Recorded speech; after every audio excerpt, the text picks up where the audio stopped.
सब ब्रजवासियों की जय हो। सद्गुरु भगवान की जय हो। जय जय श्री राम। श्री राधे।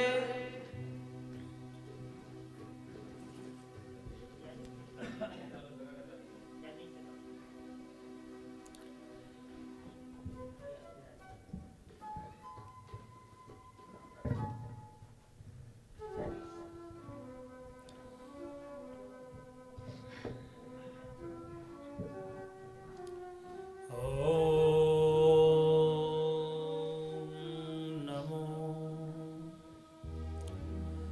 भगवते वासुदेवाय।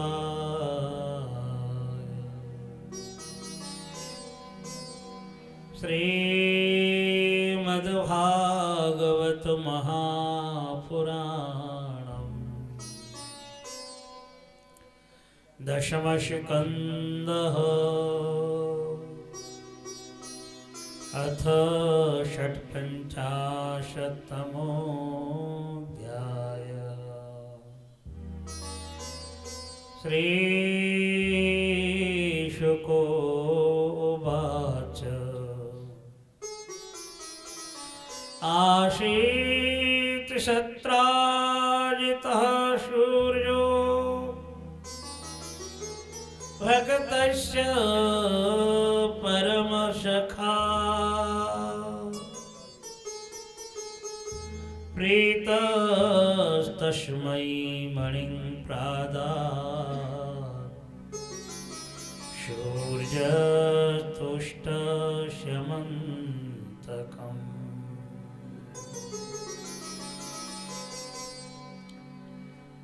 प्रीतस्तस्मै मणिं प्रादात् शूर्यतुष्टशमन्तकम्। करुणावरुणालय भगवान ब्रज बिहारी की कृपा से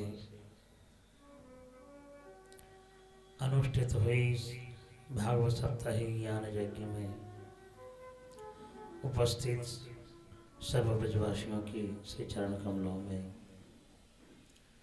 श्री माताओं की श्री चरणों में प्रणाम निवेदन करते हुए महामुनि सुखदेव गोस्वामी जी जिस प्रकार से भागवत की कथा श्रवण कराई है पावन श्री गंगा जी के तट में, वही कथा हमारी आस्वादन करने का योग्य है।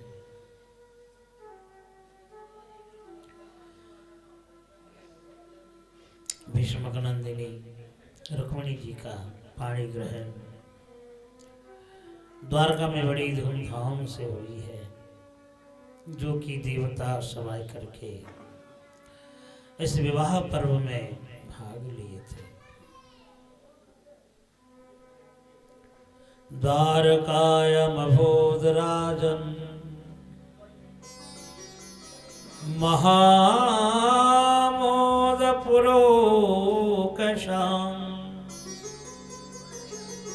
रुक्मिण्या रमयोपेतम्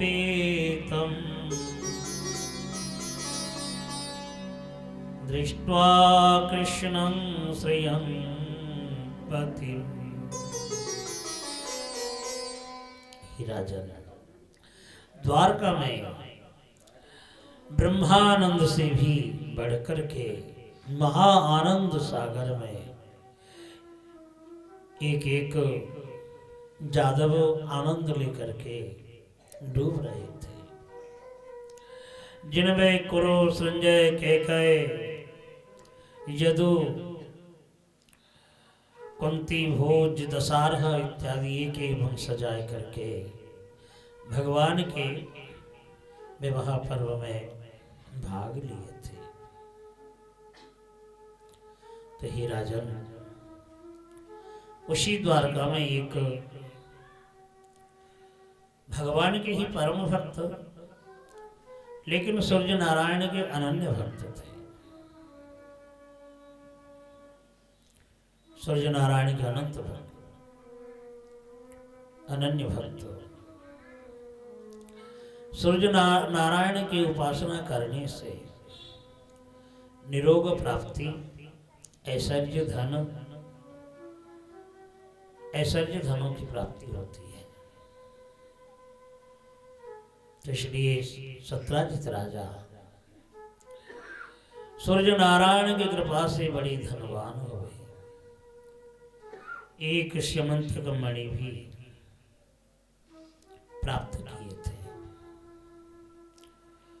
प्रतिदिन 8 भार सोना प्रसव करते हैं, इसलिए उनके घर में कोई धनों की कमी नहीं थी। सूर्य नारायण के दिए हुए एक कन्या थी।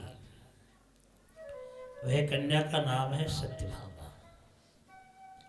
और ये सत्यभामा राधा जी का ही एक स्वरूप है। राधा उपनिषद में वर्णन है,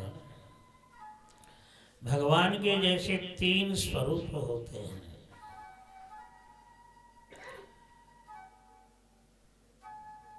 पूर्णतमः, पूर्णतरः और पूर्ण। तो राधा जी का भी उसी प्रकार 3 स्वरूप है। एक कामा राधा, दूसरा बामा राधा, तीसरे श्री राधा। श्री राधा ब्रजमंडल से कहीं गई नहीं, जैसे भगवान ब्रजमंडल से कहीं गए नहीं ब्रज छोड़ करके। तो वह पूर्णतम स्वरूप में विराजमान करते हैं। तो राधा रानी भी श्री राधा के स्वरूप में ब्रजमंडल में विराजमान करते हैं। और दूसरे हैं कामा राधा। भगवान श्री कृष्ण जब द्वारका में चले गए, मथुरा में चले गए, गलती हो गई, तो मथुरा जाने के बाद कामा राधा विरह सहन नहीं कर पाई। एक हंस आया था और हंस को पढ़ा करके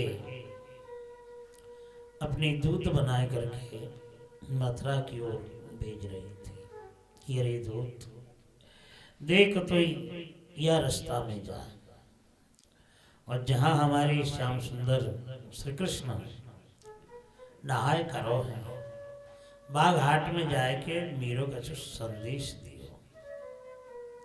हंस दूत जैसे कवि कालिदास जी के मेघदूत हैं, कोकिल दूत हैं काव्यिक ग्रंथों में, उसी प्रकार। तो राधा जी विरह सहन न कर पाई, अंत में जमुना जी में कूद पड़ी। तो जमुना जी हैं सूरज नारायण की बेटी। तो जमुना जी कामा राधा स्वरूप को लेकर के पिता सूर्य नारायण के पास समर्पण करते हैं। और सूर्य नारायण अपने अनन्य भक्त सत्राजित राजा को स्यमंतक मणि और वह राधा स्वरूपा सत्यभामा नामनी कन्या अर्पण की है। और कुरुक्षेत्र में जो श्री भगवान कृष्ण से मिलने गई थी वह बामा राधा थी। श्री राधा ब्रजमंडल से कहीं नहीं गई।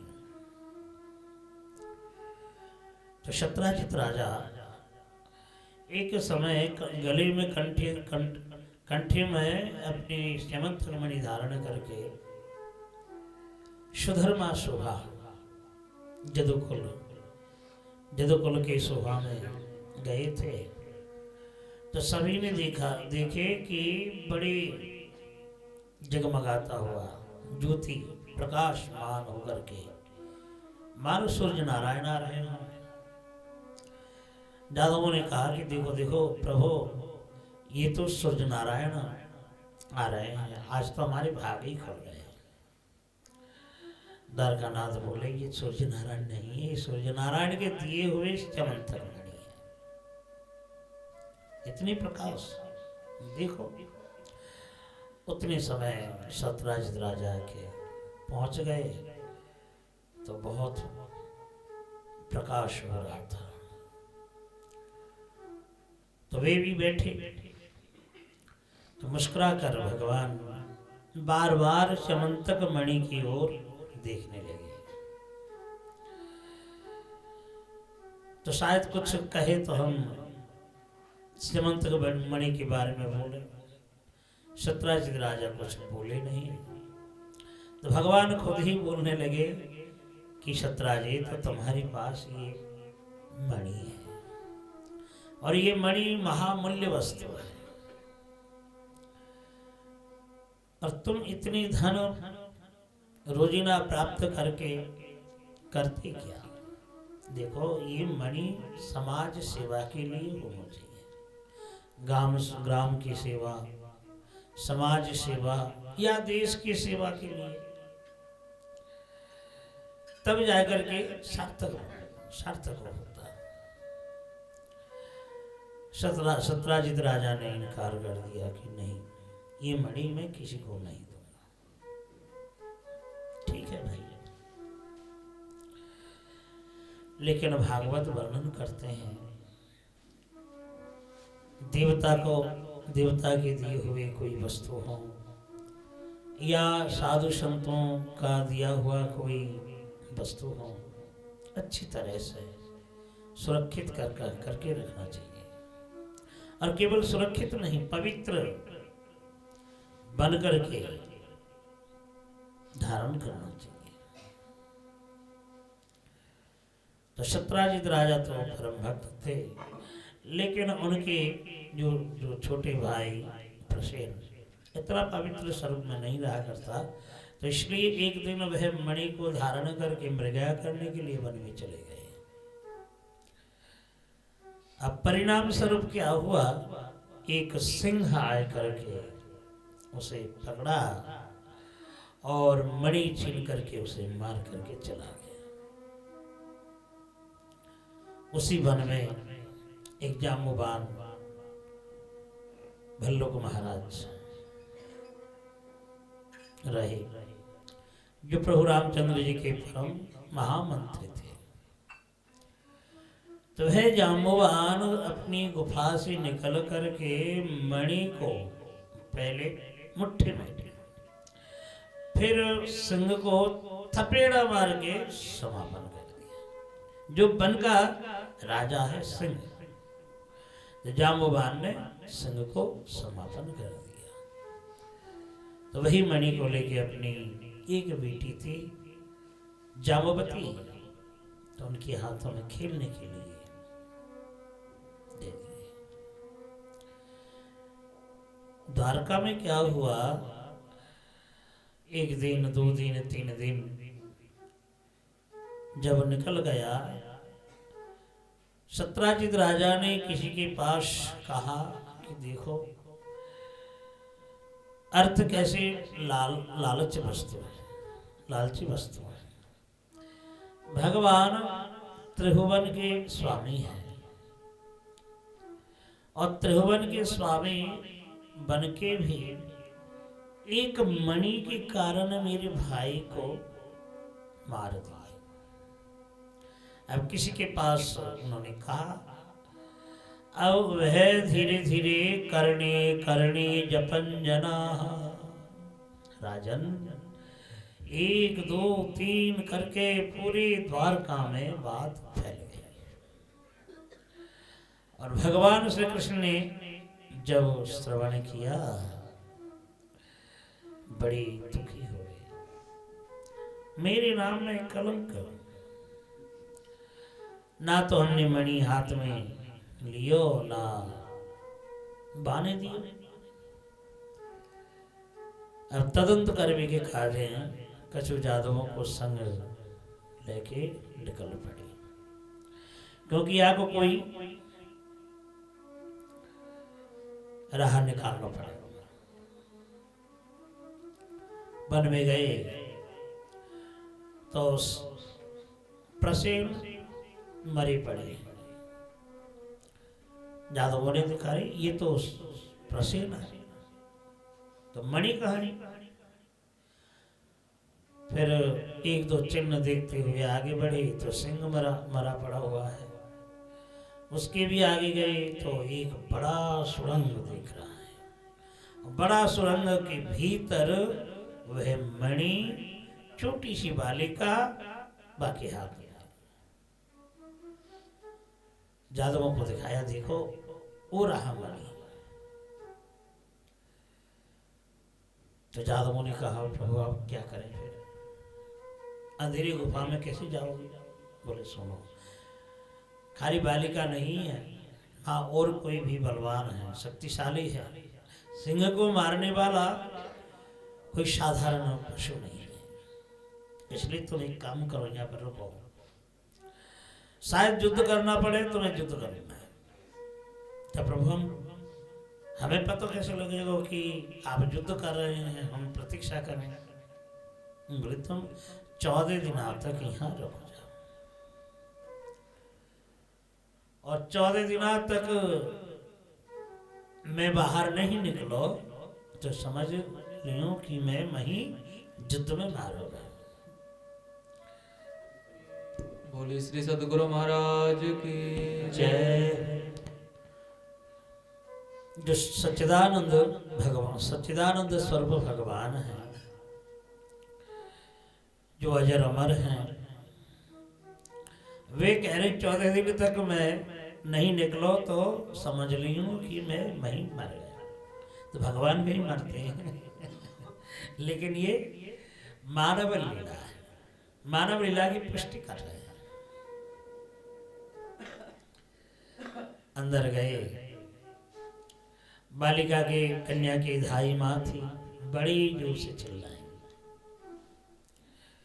और जैसे ही चिल्लाई धाई माँ, जामवान गदा लेकर के निकला और भगवान कृष्ण के साथ युद्ध करने लगे।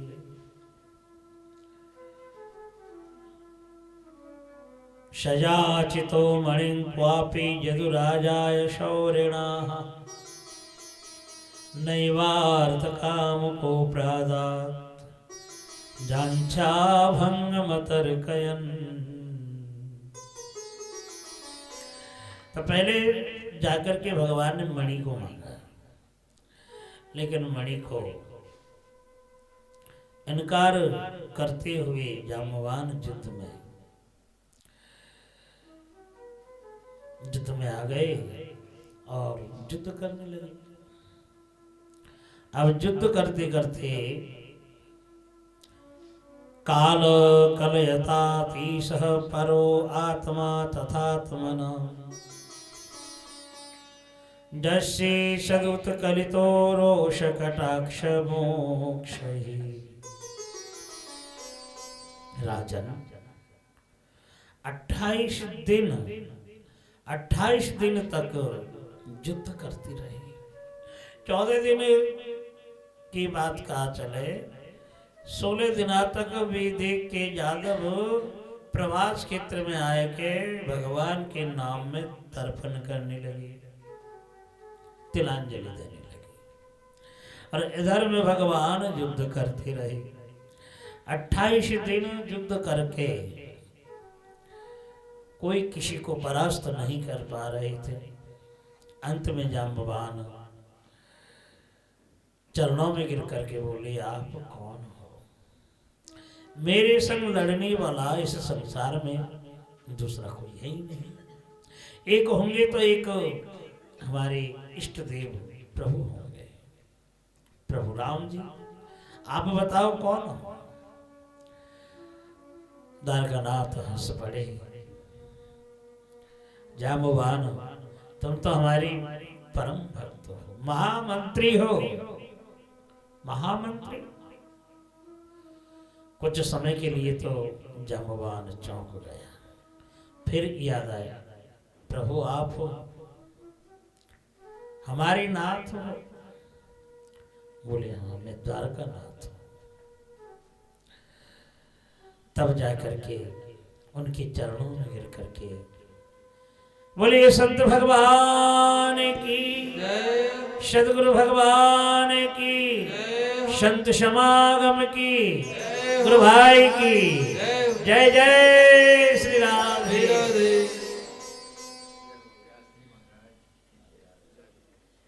आओ भैया बैठो।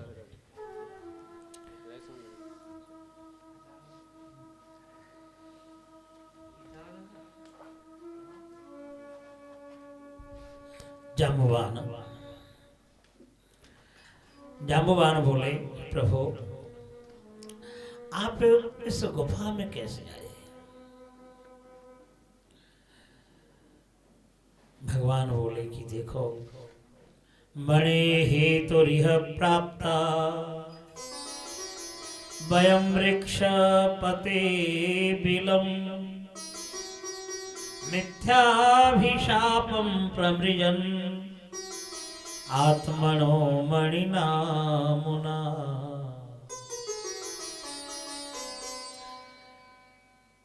ही जाम्बवान, हरि बोल, हरि बोल। जय राधे राधे। मैं तो केवल मणि के काजे यहाँ पर आया हूँ, या मणि के काजे मेरे नाम में कलंक है चुको है। द्वारका में कहते हैं कि मणि के कारण मैंने शत्राजित राजा के भाई प्रसेन को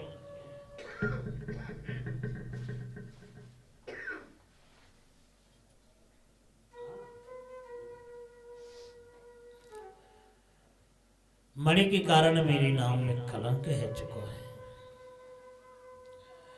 त्या कारण मणि हे तो मणि प्राप्ति करने की काजे ढूंढत मैं यहाँ तक आए के पहुंचू। जाम्बवान बड़ी लज्जित हुई, प्रभु मैंने आपके साथ युद्ध करो, अब मैं कैसे अपनी खुद को मैं क्षमा नहीं कर पा रही हूँ। इतनो धृष्टता मुझसे कैसे हुई? द्वारकानाथ बोले, जाम्बवान अब देखो समय बलवान हो जाते हैं, यह बात छोड़ो, अब हमें आज्ञा दो। जाम्बवान बोले, प्रभु मणि तो मैंने आपको दान के रूप में दिए, लेकिन दान देने के बाद भी कुछ दहेज जौतुक देना आवश्यक है। मैंने तो आपको जौतुक कुछ दिया नहीं।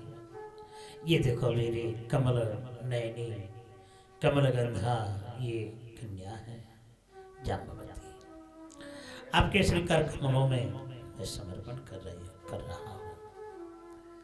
जाम्बवती को लेकर के मणि को लेकर के द्वारका में आए। उस समय देख रहे हैं उनके नामों में तिलांजलि जलांजलि तर्पण कर रहे थे।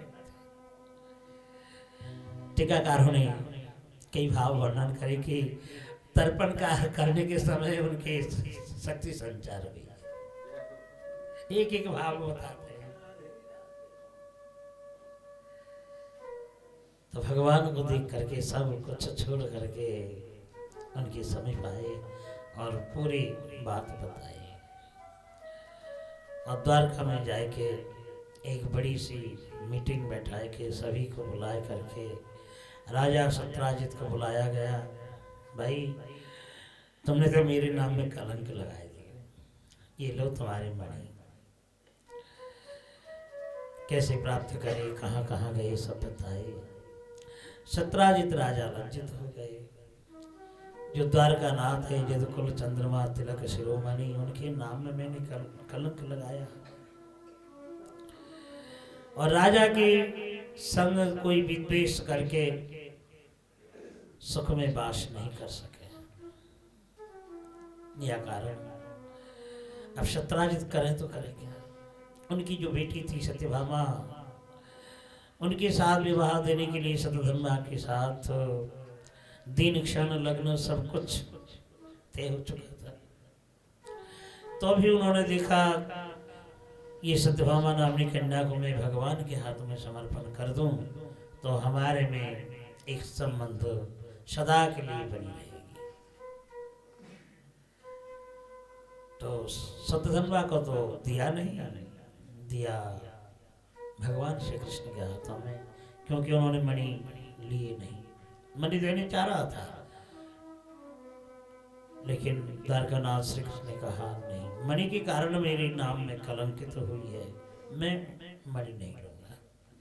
तो सत्यभामा नामनी कन्या को लेकर के और जाम्बवती नामनी कन्या दोनों विवाह मंडप बना करके उन्होंने विवाह किए। तो आगे वर्णन करते हैं, देखो, अर्थम अनर्थम भावय नित्यम। अर्थ कैसी चीज है?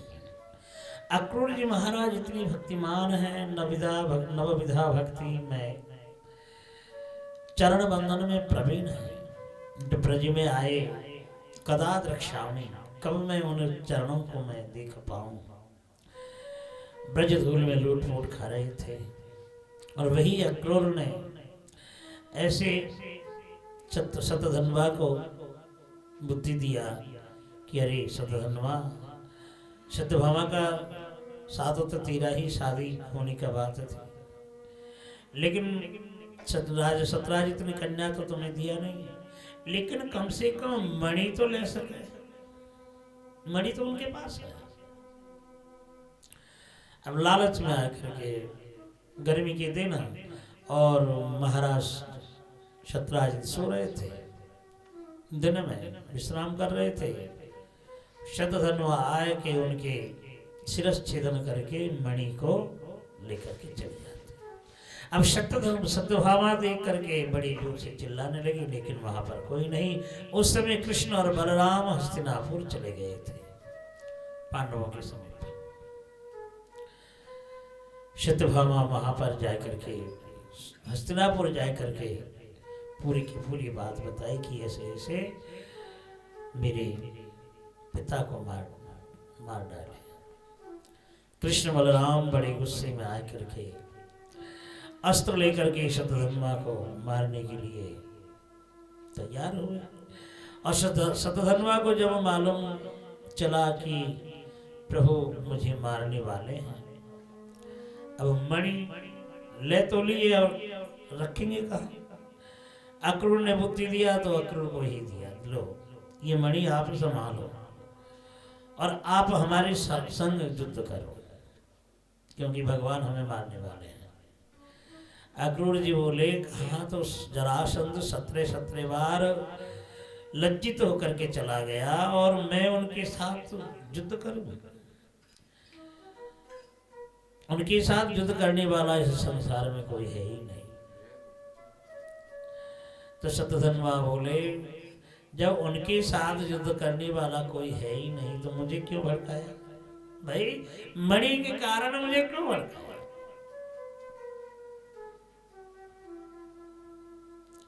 अब अक्रूर कुछ बोले नहीं, मणि को दे करके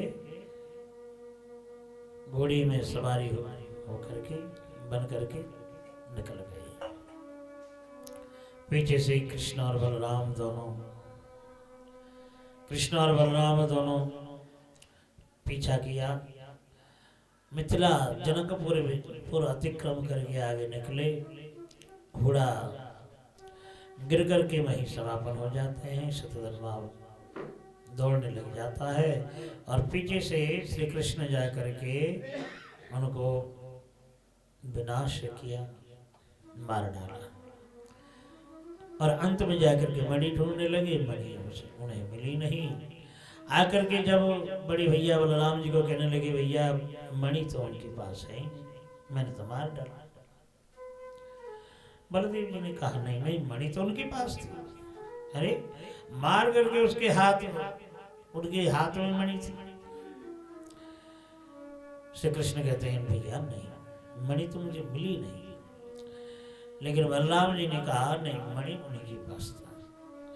अब श्री कृष्ण कहते हैं, भैया तो फिर हमारे ऊपर आप शक कर रहे हैं, फिर मैंने छिपा ली मणि। बलराम जी बोले, तुम जानो, तुम्हारे काम जानो। तो इसमें भी भगवान श्री कृष्ण बड़े दुखी हुए कि बड़ी भैया मेरे ऊपर शक करने लग गए। बलराम जी बोले, देखो कन्हैया, अब तो अपने द्वारका में जा, अब मैं यहीं मिथिला में ऋषि जनक के पास जा जाएगा। तो बलराम जी चले गए। अब जहां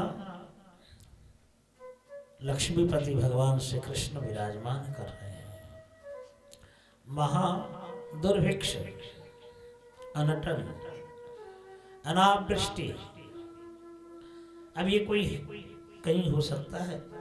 जहाँ भगवान विराजमान कर रहे हैं, जहाँ भगवान का पूजन हो, और महा अकाल दुर्भिक्ष, भूख प्यास में मरे जा रहे हैं, पीड़ित हो रहे हैं, नाना प्रकार के रोग व्याधि हैं।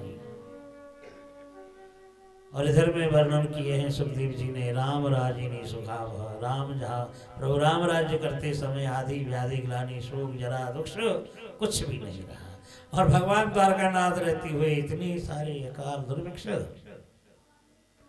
कैसे हो सकता है? तो दिमाग लगाया बुजुर्गों ने, द्वारकावासी जादवों ने, ये कैसे, ये तो होने वाला नहीं है।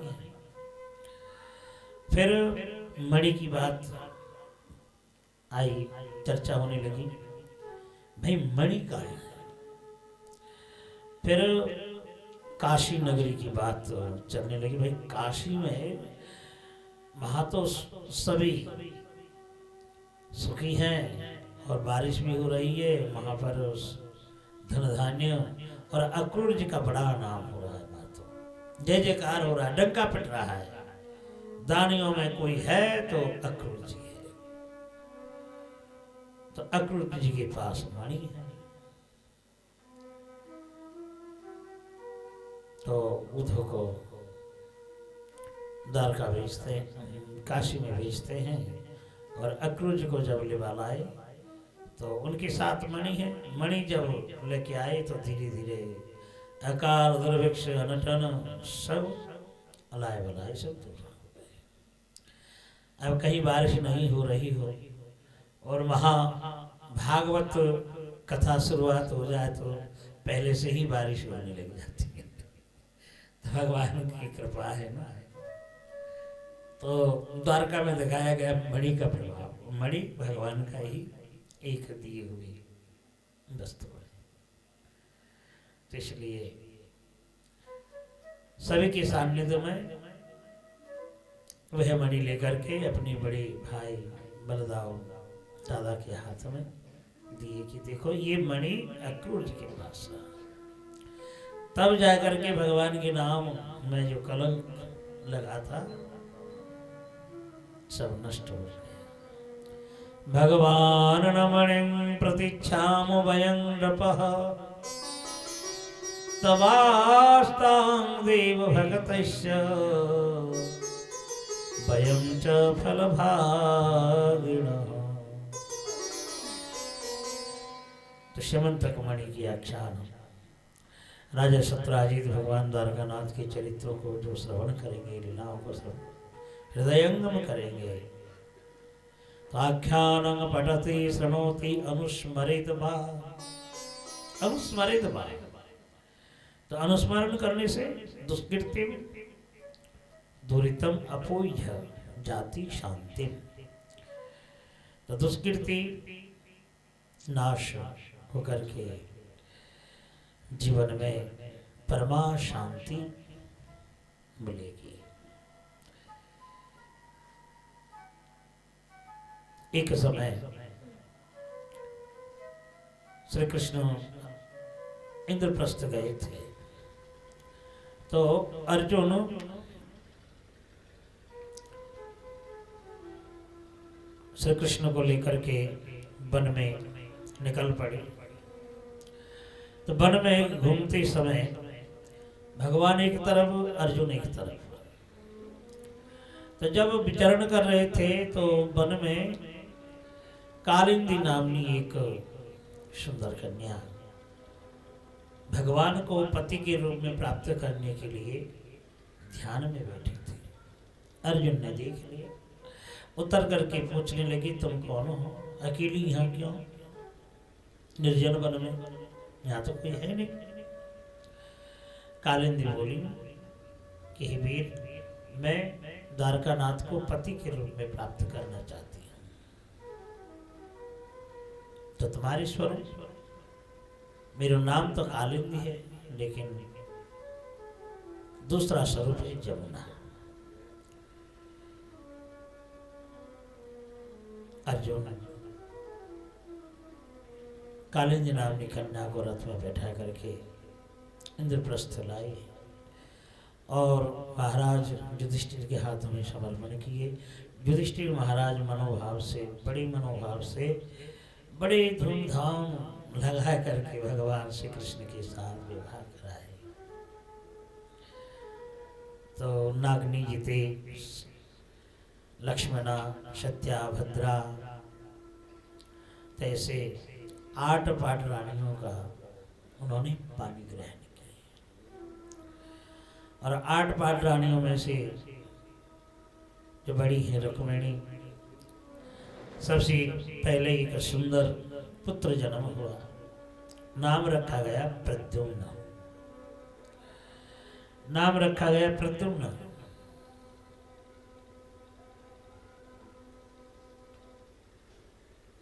तो प्रद्युम्न भगवान कृष्ण के ही स्वरूप बने थे। तो वहां पर जो सम्रासुर था, सम्रासुर ने देखा कि भगवान एक कृष्ण के प्रताप से कोई टिक नहीं पा रहा है। अकेले ने समुद्र के गर्भ में एक नगर बसाया है और दूसरा उनके समान वीर आ जाए तो और किसी को तो टिकने देगा ही नहीं। इसलिए उनके जो पुत्र प्रद्युम्न, उनको 6 दिन के दिन में हरण करके समुद्र में फेंक देते हैं। कोई मत्स्य निकल जाती है और कई बार तक जालिया उसे पकड़ करके सम्रासुर के हाथों में समर्पण करते हैं। और सम्रासुर उनकी जो घर में पाचिका रंधन कारिणी उनके हाथों में समर्पण करते हैं। तो उन्हीं मत्स्य से प्रद्युम्न पुनः उत्पन्न हुए। देवर्षि नारद आकर के पूरी की पूरी बात बताई कि देवी, ये तुम्हारे पति है, साक्षात कामदेव है, तुम इसे पालन करो और तुम अपने पति के रूप में प्राप्त कर लोगे। तो इस प्रकार कहकर नारद जी चले गए। कुछ ही दिन में महान प्रतापी वीर बने और महामाया से विद्या प्राप्त करके सम्रासुर के साथ युद्ध करके और उसे मार करके रति देवी को लेकर के द्वारका में पहुंच जाते हैं। और द्वारका में जब गए तो कृष्ण के अनुरूप उनका स्वरूप था। जिसने देखा कृष्ण को ही समझने लगे। कई पाटरानियां देख करके सिर में कपड़ा रख लेती हैं, लेकिन नारद जी आकर के उनके मन की जो संदेह सब दूर किया कि ये दूसरा नहीं है, ये सबसे बड़ा बेटा प्रद्युम्न है। तो द्वारका में बड़ा ही आनंद होने लगा। शादी देने की जरूरत नहीं पड़ी और बहू लेकर के घर में आ गया बेटा। विलास जीवन संपन्न भौमासुर, दूसरा नाम है नरकासुर, पृथ्वी का ही पुत्र है। बराह भगवान जब पृथ्वी उद्धार कर रहे थे तो उसी समय जब हिरण्याक्ष के साथ युद्ध करने लगे तो दंताग्र में पृथ्वी को धारण करके युद्ध कर रही थी। तो उन्हीं के संस्पर्श से ये भूमिज नरकासुर का उत्पन्न हुआ। तो उसी समय पृथ्वी महारानी क्षमा मांगती हैं कि देखो, युद्ध करते समय ये पुत्र प्रकट हुआ है, आप इसे क्षमा कर दो। और कोई बात नहीं, देखो जब तक तुम नहीं कहोगी तब तक मैं इसे नहीं मारूंगा। क्योंकि असुर कुल में जन्म लिया नरकासुर। तो वही नरकासुर को आज भगवान विनाश करते हैं और इसके लिए एक बहुत बड़ी लीला रची। देवर्षि नारद स्वर्ग से पारिजात पुष्प लेकर के आए और पिकनिक करने के लिए, जैसे फूस के महीना में वनभोजन करने चले जाते, तो प्रभु पूरे यादवों को लेकर के रैवतक पर्वत पर पहुँचे और पिकनिक यहाँ तहाँ रसोई वगैरह अपने बैठा उठा सब करने लगे। और नारद जी आए पारिजात वृक्ष फूल लेकर के, और फूल का बहुत महिमा भी है। रोग व्याधि होवे नहीं, अकाल दुर्भिक्ष होवे नहीं, धन धान्य परिपूर्ण हो जाए, फूल का महिमा है पारिजात वृक्ष फूल का। तो वह ला करके भगवान के हाथों में थी। रुक्मिणी पास में बैठी थी, बार बार निहार रही थी, तो भगवान ने रुक्मिणी को दे दिया। रुक्मिणी ने लेकर के रख लेती है। नारायण नारायण नारायण। दृश्य को देख करके नारद जी द्वारका की राजमहल पहुंचे और सत्यभामा रही घर में, आकर के कहने लगी कि महारानी जी, आज तो मैंने जो देखो कहवे को बात ना है। सत्यभामा बोले कि कहा देखी आपने? नहीं नहीं महारानी जी, मैं नहीं बोलूँगा। नहीं बोलोगे मतलब? कछु तो भयो होगा, ऐसी बात तो ना, बताओ ना। देखो तुम्हारी काजे स्वर्ग ते पारिजात फूल लेके आए हो, मैंने सोचो कि शायद तो आप ही मिलेंगे, भगवान देंगे, क्योंकि आप तो बड़े प्यारी हो ना हमारी द्वारका नाथ के, तो आपको तो दियो नहीं, बड़ी रानी को दिए रुक्मिणी जी को। अब सत्यभामा तो अभिमानिनी है, ये राधा का स्वरूप है, अभिमानिनी मानिनी हो गई। संध्या के समय जब प्रभु गए, रूट करके अलंकार एक तरफ, वस्त्र एक, आभूषण एक तरफ, वस्त्र एक तरफ, सिंहासन एक तरफ, कोप भवन में जैसे कि कही रही थी, तो उसी प्रकार सत्यभामा। अब प्रभु कहते हैं सत्यभामा ऐसे काई को नीचे में पड़ी है, जाओ जाओ, आप यहाँ से चले जाओ, आप जिसे प्यार करते हैं उसी के घर में जाओ, हमारे घर में मत जाओ, हम तो कोई लगे ही ना।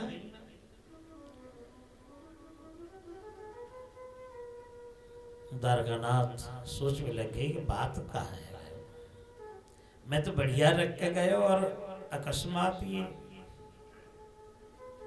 मानिनी बन गई। फिर अंत में जाकर के पूछताछ करके मालूम लगाए कि नारद जी के ये करतूत है। नारद जी तुम्हारे कर्म बहुत बढ़िया है। अब देवी को मनाती हैं कि तुम चिंता मत करो, एक पारिजात फूल के कारण इतनी मान करके सब अलंकार आभूषण सबको फेंक करके नीचे बैठी हो। तुम विश्वास करो, तुम्हारे द्वार में पारिजात वृक्ष ला करके रोपण कर दूंगा, कितने फूल होगी। सत्यभामा कहती है हमने देख लियो, एक फूल तो दियो गए हो नहीं, और पारिजात वृक्ष ला के मेरे दरबार में लगाए रखी। ओ विश्वास नहीं है रहे हो, ठीक है हमारे संग चलो। अब प्रभु उस समय लगा ले जाते हैं। एक काम के द्वारा प्रभु कितने सारे काम निभाते हैं। देखो पारिजात वृक्ष के लिए स्वर्ग में गई, अब स्वर्ग में गए इंद्र तो देने के लिए तैयार हुए, लेकिन सची रानी बोलती है नहीं नहीं, स्वर्ग की संपदा पृथ्वी में नहीं जाएगा।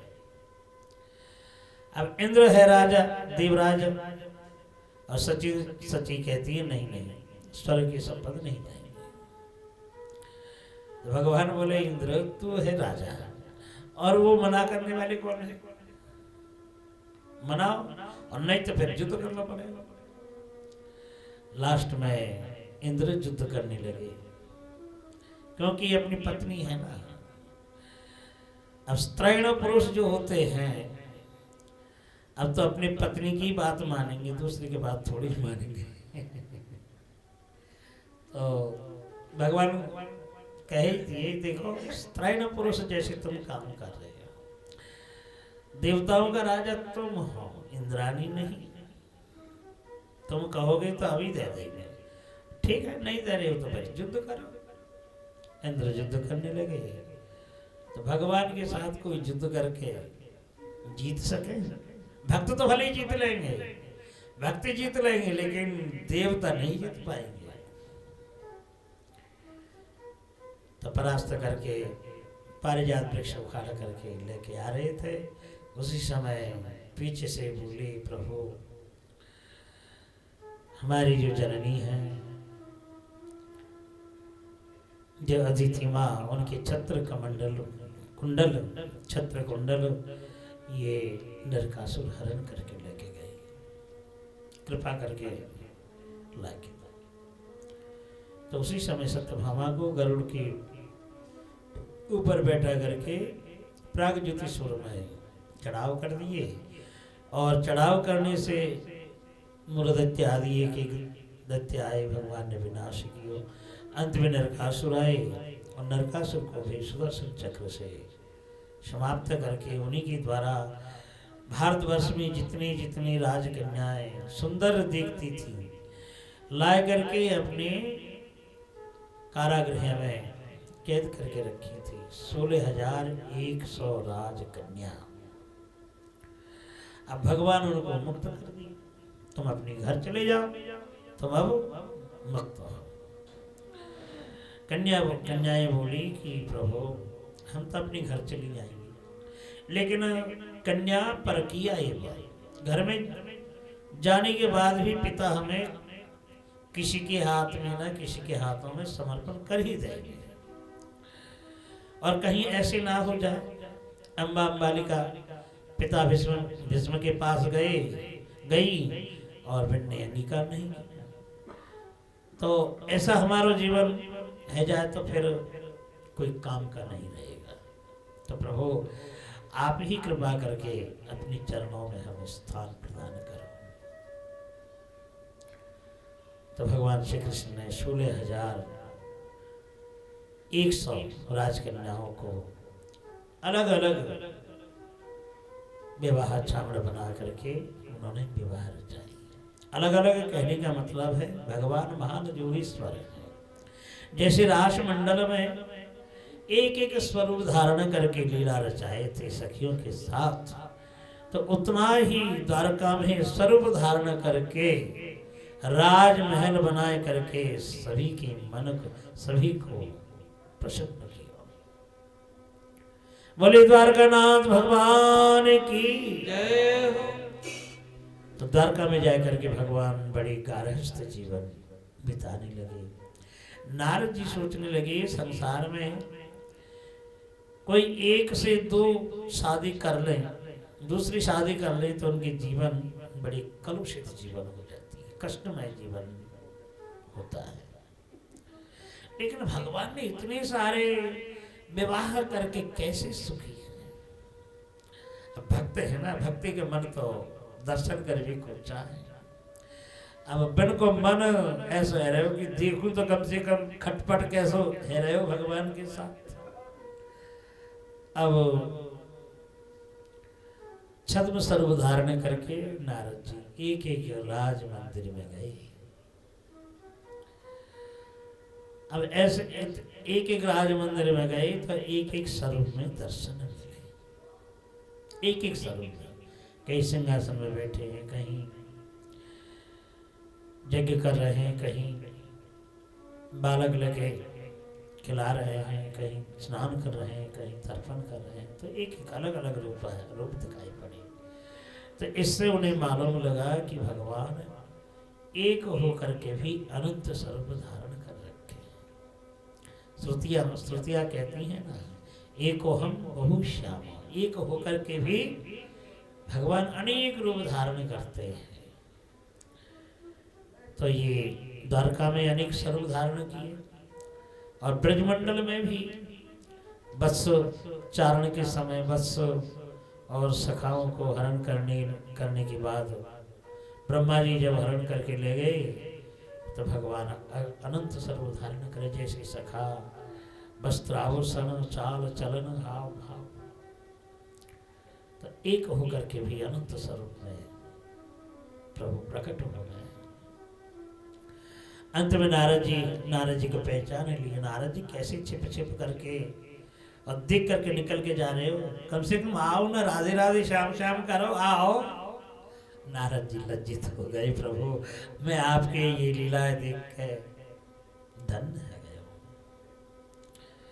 आप इतने ही रूप धारण करके लीला कर रहे हैं। तो इस लीला के माध्यम से भगवान की जो पराशक्ति दिखाया गया कि इनसे परम तत्व स्वरूप और दूसरा नहीं है। एक समय सिंहासन में रुक्मिणी के साथ बैठे थे, प्रयास करते समय बार बार रुक्मिणी जी अपने शरीर की ओर आभूषणों की ओर देख रही थी, निहार रही थी बार बार। तो प्रभु कुछ ब्रज के भाव में चले आए, प्रयास करने लगे कि देवी सुनो, देखो तुमने हमें पत्र दिए, अब पत्र पाए करके हमने राजाओं के बीच में से उद्धार करके लाए, अब तुम्हारे कहीं और किसी के साथ संबंध करना हो तो कर सकते हो, बस इतनी बात कहने के बाद रुक्मिणी जी कांपने लगी कि बिल्कुल मूर्छित हो चुकी। और यह बात ब्रज में कह देते तो कैसे हो, तो सखिया तो फटकारते ही रहते, आ तो आ जाओ, ना तो चले जाओ, कोई जरूरत ना है, हमारी राधा जी है, जहाँ राधा जी हो श्याम तो पीछे से आ ही जाएगा। बोले राधा रानी की जय। भैया राधा रानी का एक भजन सुना।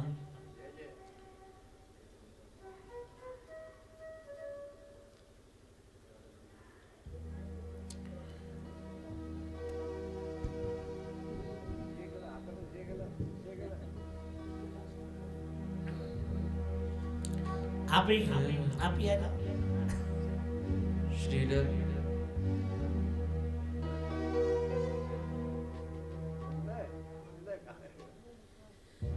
श्रीधर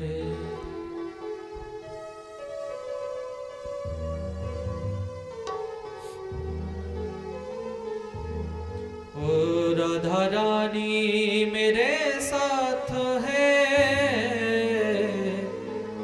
फिर डरने की क्या बात है।